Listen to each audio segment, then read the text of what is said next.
तो हेलो दोस्तों, कैसे हैं आप? आशा करता हूँ अच्छे होंगे। दोस्तों, आज लेकर आए हैं आपके लिए भारतीय नागरिक सुरक्षा संहिता 2023 की इम्पोर्टेंट क्लास। दोस्तों, इस क्लास में हम आपको बताएंगे जो हमारी डिफिनेशन क्लॉज है, जो हमारा डिफिनेशन क्लॉज है सेक्शन 2। इसे बहुत सारी अच्छी डिफिनेशन दे रखी है जो आपके चाहे एलएलबी का एग्जाम हो या आपके कोई कम्पिटेटिव एग्जाम हो, उसके पर्सपेक्टिव से बहुत इंपॉर्टेंट है। तो यह वीडियो आपके लिए बहुत ज़रूरी होने वाला है। और इस वीडियो में अगर आप एक हिंदी मीडियम के स्टूडेंट हैं तो भी आपके लिए ज़रूरी है, और अगर आप इंग्लिश मीडियम के स्टूडेंट हैं तो भी आपके लिए ज़रूरी है। तो इन सारी डिफिनेशन क्लास को हम अच्छे से तरीके से समझेंगे, ठीक है, जो आपके लिए बहुत इंपॉर्टेंट होने वाला है। तो चलिए बिना देरी किए स्टार्ट करते हैं। तो इसके माध्यम से आपको सेक्शन याद करना है, ठीक है। अगर आपने इनकी डिफिनेशन पहले से पढ़ रखी है, डिफिनेशन में ज़्यादा चेंजमेंट नहीं आया है, बट जो इनका सेक्शन था, क्लॉज थे, वो चेंज हो गए, ठीक है। चलिए स्टार्ट करते हैं। भारतीय नागरिक सुरक्षा संहिता 2023, भारतीय नागरिक सुरक्षा संहिता बी, इसकी जो डिफिनेशन क्लॉज है सेक्शन 2, इसके बारे में पढ़ने जा रहे हैं। दोस्तों, जो हमारा ए है उसमें बताया गया ऑडियो वीडियो इलेक्ट्रॉनिक, श्रव्य दृश्य और इलेक्ट्रॉनिक के बारे में। दोस्तों, जैसे कि भारतीय नागरिक सुरक्षा संहिता में ये भी जोड़ा गया है कि अगर कोई ऑडियो के माध्यम से या वीडियो के माध्यम से या इलेक्ट्रॉनिक माध्यम से वाद लाया जाता है या बताया जाता है या एविडेंस दिए जाते हैं तो वो भी अब मान्य होंगे, ठीक है। ऑडियो वीडियो इलेक्ट्रॉनिक माध्यम से अगर कोई एविडेंस भी दिए जाते हैं तो वो भी मान्य होंगे। ये हमारा श्रव्य दृश्य इलेक्ट्रॉनिक, ये ए में दे रखा है। नेक्स्ट बी आता है हमारा बेलेबल ऑफेंस, जमानती अपराध कौन होते हैं। बेलेबल ऑफेंस वे ऑफेंस होते हैं जहां पर आपकी बेल एक आपका राइट है, ठीक है, आपको वहां पर राइट हो जाता है। दोस्तों, कुछ अपवाद को छोड़कर जो हमारे जमानती अपराध होते हैं, ये 3 वर्ष से कम सजा वाले जो अपराध होते हैं वो हमारे जमानती अपराध होते हैं, बेलेबल ऑफेंस होते हैं, ठीक है। और नॉन बेलेबल ऑफेंस कौन से होते हैं? जो 3 साल या 3 वर्ष से सजा से ज्यादा होती है, 3 वर्ष या 3 वर्ष से ज्यादा होती है, वो हमारे नॉन बेलेबल ऑफेंस होते हैं, अजमानती अपराध होते हैं। लेकिन वहां पर भी जो नॉन बेलेबल ऑफेंस है, वहां पर भी कोर्ट की राय डिपेंड करती है। अगर कोर्ट चाहता है, वहां पर कोर्ट की राय डिपेंड करती है। अगर कोर्ट चाहता है तो बेल दे सकता है, नहीं चाहता तो नहीं दे सकता। लेकिन जो हमारे जमानती अपराध होते हैं, बेलेबल ऑफेंस, उसमें कोर्ट आपको, कोर्ट की शर्तें फुलफिल कर दीजिए, आपको बेल मिल जाएगी आराम से, ठीक है। ये हमारे बेलेबल ऑफेंस होते हैं, ठीक है। नॉन बेलेबल समझ ही गए, उसमें 3 साल का दंड या 3 साल से ज्यादा का दंड होता है, उसमें वो हमारे नॉन बेलेबल ऑफेंस होते हैं, अजमानती अपराध होते हैं। उस पर कोर्ट के संज्ञान के ऊपर है, कोर्ट आपको बेल दे सकता है, नहीं भी दे सकता, ठीक है। इसके बारे में इसे आरोप बोलते हैं। तो चार्ज एक आपराधिक घटना का बहुत इंपॉर्टेंट टॉपिक होता है। अगर कोई अभियुक्त को कोर्ट में लाया गया, कोर्ट ने उसको अपराधी घोषित कर दिया, कोर्ट ने उसको अपराधी घोषित कर दिया, तब जिस अपराध के जितना चार्ज दिया जाता है उतना ही चार्ज लगाया जाता है, कोर्ट डिसाइड करता है, ठीक है, विधि द्वारा। ये कोर्ट विधि द्वारा डिसाइड करता है, ये हमारे चार्ज होते हैं, ठीक है। नेक्स्ट हमारा है डी, कॉग्निजेबल ऑफेंस, संज्ञेय अपराध। संज्ञेय अपराध कौन से अपराध होते हैं? संज्ञेय जो बहुत सीरियस नेचर के अपराध होते हैं वही हमारे संज्ञेय अपराध होते हैं। अभी जो हमारा फर्स्ट शेड्यूल में दे रखा है, भारतीय नागरिक सुरक्षा संहिता के फर्स्ट शेड्यूल में दे रखा है कौन से अपराध संज्ञेय हैं, कौन से अपराध असंज्ञेय। इसके साथ नॉन कॉग्निजेबल ऑफेंस को भी पढ़ेंगे साथ साथ, ठीक है, कौन से अपराध संज्ञेय हैं और कौन से अपराध असंज्ञेय। तो दोस्तों, अच्छे समझते हैं कॉग्निजेबल ऑफेंस, संज्ञेय अपराध कौन से होते हैं। तो संज्ञेय अपराध बहुत सीरियस नेचर के होते हैं। इस पर क्या होता है, पुलिस आपको बिना वारंट के अरेस्ट कर सकती है। इसमें संज्ञेय अपराध है। अगर आपने कोई ऐसा संज्ञेय अपराध किया जो फर्स्ट शेड्यूल में दे रखा है, ठीक है, तो आपको पुलिस बिना वारंट की गिरफ्तार कर सकती है। पुलिस को कोई वारंट की जरूरत नहीं, आपको तुरंत गिरफ्तार कर लेगी। वहीं पर अगर नॉन कॉग्निजेबल ऑफेंस है, असंज्ञेय अपराध है, तो अगर असंज्ञेय अपराध आपने किया है तो आपको पुलिस बिना वारंट के गिरफ्तार नहीं कर सकते। अब देखो, संज्ञेय और संज्ञेय अपराध में आप कैसे डिफाइन करेंगे, तो ये वैसे तो शेड्यूल में दे ही रखा है, शेड्यूल में दे रखा है कि ये संज्ञेय अपराध है, ये संज्ञेय अपराध माना जाएगा। कुछ अपराधों को छोड़कर 3 साल या 3 साल से ज्यादा के जो दंडनीय अपराध हैं तो हमारे संज्ञेय अपराध कॉग्निजेबल ऑफेंस में आते हैं। और 3 साल से जो कम के दंडनीय अपराध हैं, 3 साल के जो कम के दंडनीय अपराध हैं, वो हमारे असंज्ञेय नॉन कॉग्निजेबल ऑफेंस में आते हैं, ठीक है। तो अभी कॉग्निजेबल और नॉन कॉग्निजेबल के बारे में समझ गए होंगे। हमारा ई में दे रखा है कंप्लेन के बारे में, परिवार जिसे बोलते हैं। अब कंप्लेन, यहाँ पर एक टॉपिक आपको समझना है, एफआईआर और कंप्लेन के साथ साथ लेकर चलना है। एफआईआर जो होती है फर्स्ट इन्फॉर्मेशन रिपोर्ट होती है, पुलिस को दी जाती है। अगर कोई घटना ऐसी घटी तुरंत आपने पुलिस को बताया जाए तो एफआईआर होती है फर्स्ट इन्फॉर्मेशन रिपोर्ट। एफआईआर संज्ञेय अपराध में दी जाती है, कॉग्निजेबल ऑफेंस में एफआईआर लिखी जाती है, ठीक है। कंप्लेन क्या होता है, जब कोई आप किसी घटना की जानकारी आप न्यायालय को देते हैं, ठीक है, कोर्ट को देते हैं जाकर कि आप इस पर जांच करके आप इसमें निर्णय लीजिए, ठीक है, आप डिसाइड करें, वो हमारी कंप्लेन होती है। कंप्लेन लिखित भी हो सकती है और मौखिक भी हो सकती है, ओरल भी हो सकती है और रिटर्न में भी हो सकती है हमारी कंप्लेन, ठीक है। तो ये किसको दी जाती है, मजिस्ट्रेट को, ठीक है, न्यायालय में दी जाती है। तो यही हमारी कंप्लेन होती है, न्यायालय में हमारी कंप्लेन दी जाती है, इसे हम परिवार बोलते हैं। उस पर कोर्ट इंक्वायरी बैठाएगा, इंक्वायरी करेगा, ठीक है। अब एक चीज समझिए, पुलिस क्या करती है, इन्वेस्टिगेशन करती है किसी मामले में। मजिस्ट्रेट होता है वो क्या करते हैं, न्यायालय क्या करता है, न्यायालय इंक्वायरी कराता है, ठीक है। कोई कंप्लेन आने पर न्यायालय इंक्वायरी कराते हैं, सो डिसाइड करता है। वो हमारी क्या होती है, कंप्लेन होती है, परिवार होती है, न्यायालय में दर्ज कराई जाती है, या मौखिक भी हो सकती है, लिखित भी हो सकती है, ठीक है। अब आता है एफ, जो इलेक्ट्रॉनिक कम्युनिकेशन के बारे में बताया गया।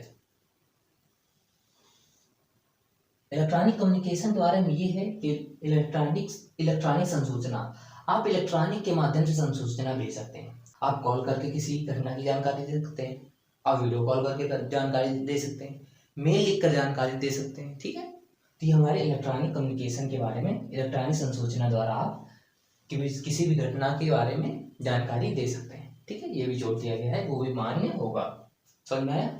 इसके बाद आता है हमारा जी, जिसमें हाई कोर्ट के बारे में बताया गया है, उच्च न्यायालय। हर एक स्टेट में एक उच्च न्यायालय होगा। एच में दे रखा है इंडिया के बारे में, भारत, जहां पर ये पूरा भारतीय नागरिक सुरक्षा संहिता 2023 पूरे भारत में लागू होगा। इंक्वायरी, देखो इंक्वायरी आपकी जांच। अब इसको रिलेट करके देखना है आपको कंप्लेन से।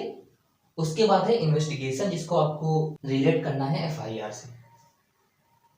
इंक्वायरी, आइए इंक्वायरी को समझते हैं। इंक्वायरी क्या होती है, इंक्वायरी जब आप कंप्लेन करते हैं, परिवाद दायर करते हैं, तो कोर्ट आदेश देता है जांच कराने के लिए, वो एक इंक्वायरी होती है, कोर्ट द्वारा इंक्वायरी की जाती है। वहीं पर अगर पुलिस को संज्ञेय अपराध या कॉग्निजेबल ऑफेंस की जानकारी मिलती है तो पुलिस क्या कराता है, अन्वेषण, जिसे इन्वेस्टिगेशन ही बोलते हैं, ठीक है। इंक्वायरी कौन कराता है, न्यायालय, मजिस्ट्रेट। इन्वेस्टिगेशन कौन कराता है, हमारी पुलिस कराती है, ठीक है। पुलिस हमारी इन्वेस्टिगेशन कराती है। तो हमारे जो इन्वेस्टिगेशन है ये किसके द्वारा कराई जाती है, पुलिस के द्वारा। अब इन्वेस्टिगेशन इस वजह से होती है कि साक्ष्य एकत्रित करना, ठीक है, साक्ष्य को एकत्रित करने के लिए की जाती है। वही जांच भी, यही इंक्वायरी भी इसी वजह से की जाती है कि वाकई में ये जो अभियुक्त है या जिसके बारे में अब कंप्लेन आई है, ये अपराधी है या नहीं, इसके ऊपर प्रथम दृष्टया वाद बनता है या नहीं, ये दोषी है निर्दोषी है, इसके द्वारा जांच की जाती है, इंक्वायरी की जाती है, न्यायालय करता है कि ये दोषी है कि नहीं दोषी। इन्वेस्टिगेशन करी जाती है किसी एफआईआर पे, उसमें सब साक्ष्य उसके एकत्रित किए जाते हैं, एकत्र करके मजिस्ट्रेट के पास पुलिस रिपोर्ट भेजती है, ठीक है। यहाँ पर दे रखा होगा पुलिस रिपोर्ट के बारे में, यही इन्वेस्टिगेशन के बाद ही पुलिस रिपोर्ट भेजती है न्यायालय को, मजिस्ट्रेट को, ठीक है।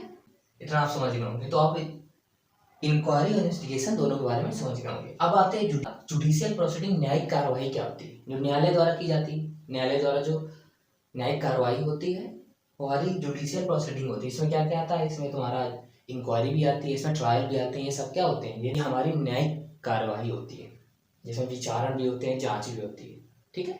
जांच और विचारण दोनों इसी जुडिशियल प्रोसीडिंग में आते हैं, न्यायिक कार्रवाई में, ठीक। न्यायिक कार्रवाई में आते हैं हमारे जुडिशियल प्रोसीडिंग में, न्यायिक कार्रवाई में, ठीक। इतना आप समझ गए। जुडिशियल प्रोसीडिंग न्यायिक कार्रवाई में क्या क्या आता है, ये न्यायिक जांच की जाती है, वो भी न्यायिक कार्रवाई होती है। विचारण किया जाता है, जिसे ट्रायल बोलते हैं, वो भी न्यायिक कार्रवाई होती है। आप समझ गए होंगे न्यायिक कार्रवाई इसे बोलते हैं। नेक्स्ट आता है लोकल ज्यूरिसडिक्शन, स्थानीय अधिकारिता। अब देखो इसको समझना जरूरी है। स्थानीय अधिकारिता, देखो हर न्यायालय की अपनी अपनी स्थानीय अधिकारिता है, ठीक है।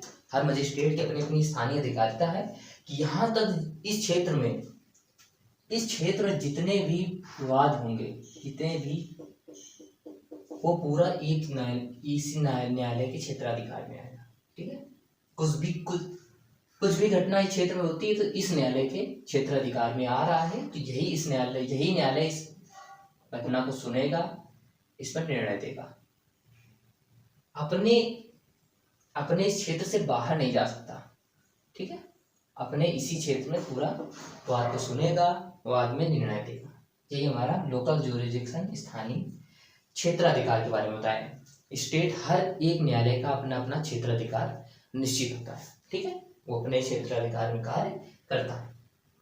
यह पुलिस स्टेशन का होता है, जो पुलिस स्टेशन होता है उसका भी अपना अपना क्षेत्राधिकार होता है कि यहाँ की जो जानकारी आएगी हम जाएंगे, इस एरिया की जो जानकारी आएगी ये जाएंगे। तो अपना अपना थाना और पुलिस स्टेशन का क्षेत्राधिकार होता है।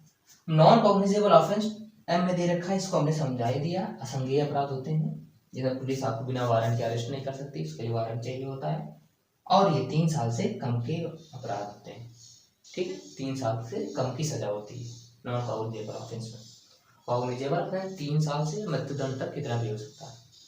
एंड में नोटिफिकेशन दे रखा है। नोटिफिकेशन के बारे में ज़्यादा इंपॉर्टेंट है। नोटिफिकेशन वही होता है जो राज्य के द्वारा एक राजपत्र दिया जाता है, उसमें पूरी जानकारी लिखी जाती है, वही नोटिफिकेशन होता है, ठीक है। क्या घटना, कौन सी क्या कार्रवाई हुई, पूरी जानकारी दी जाती है, वही हमारा नोटिफिकेशन होता है।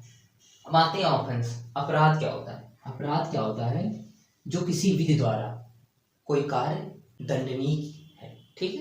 किसी विधि द्वारा किसी कार्य के लिए दंड का प्रावधान किया गया है, वो हमारा अपराध कहलाता है।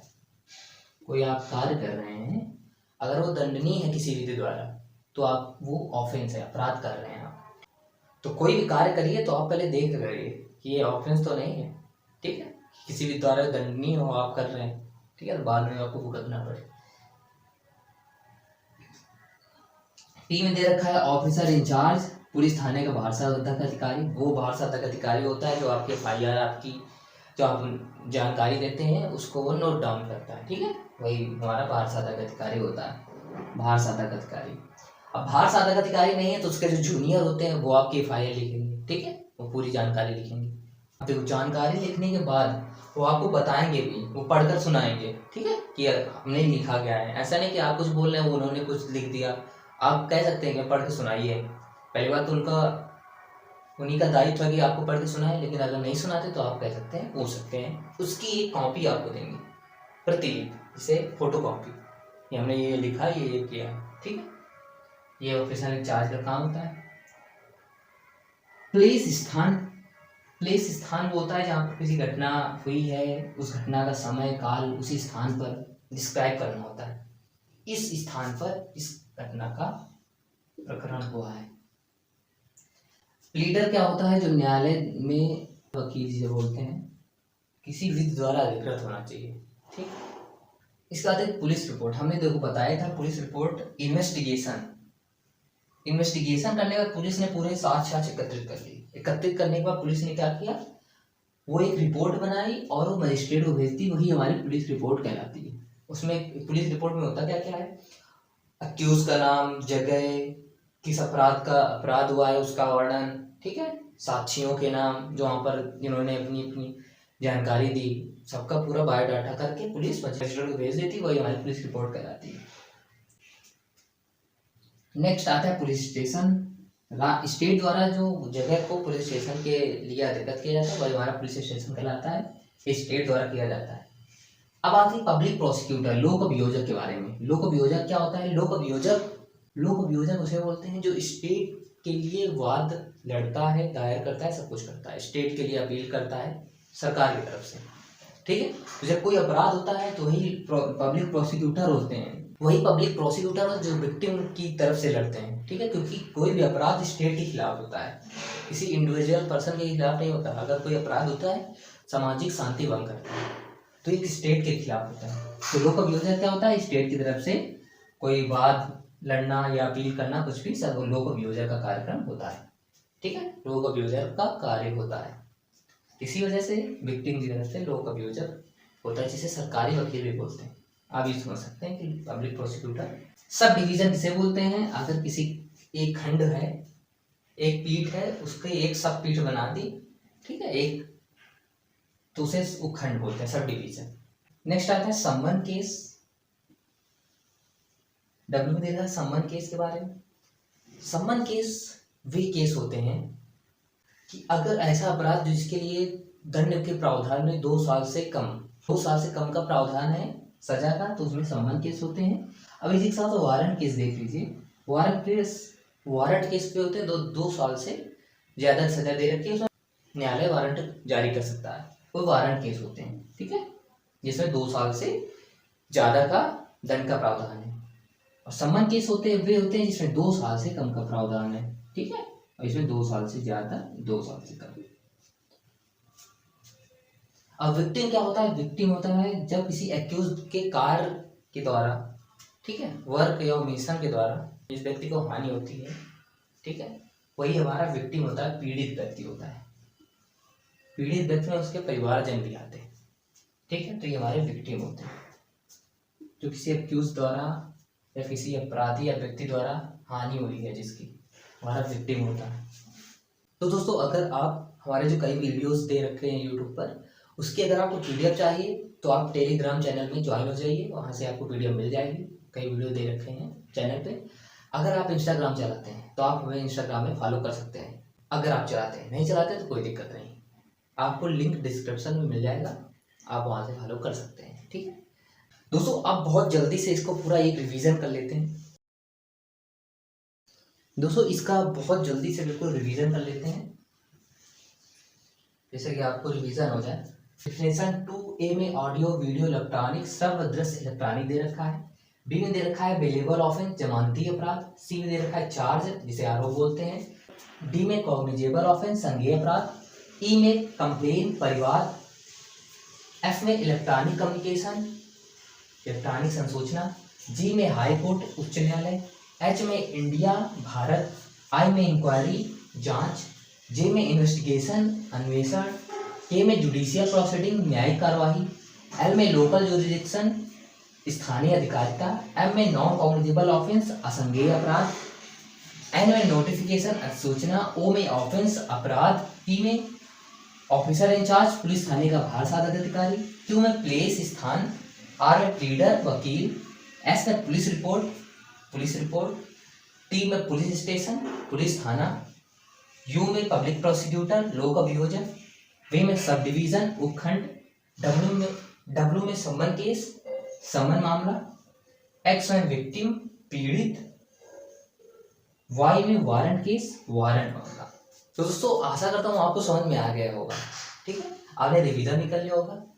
भारतीय नागरिक सुरक्षा संहिता ये नई डिफिनेशन है, आप इनको अच्छे से समझ लीजिए। जो आपके एग्जाम के लिए, चाहे आपका एलएलबी का एग्जाम हो या कोई कंपटीशन का एग्जाम हो, इनमें से पूछ लेते हैं सेक्शन। ठीक, तो आशा करता हूँ आपको पसंद आया होगा वीडियो। हम और वीडियो लाएंगे जो हमारा भारतीय नागरिक सुरक्षा संहिता है, इसकी और भी वीडियो लाएंगे जो आपके लिए बहुत इंपॉर्टेंट होगी।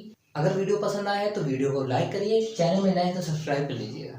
मिलते हैं नेक्स्ट वीडियो में। जय हिंद, जय भारत।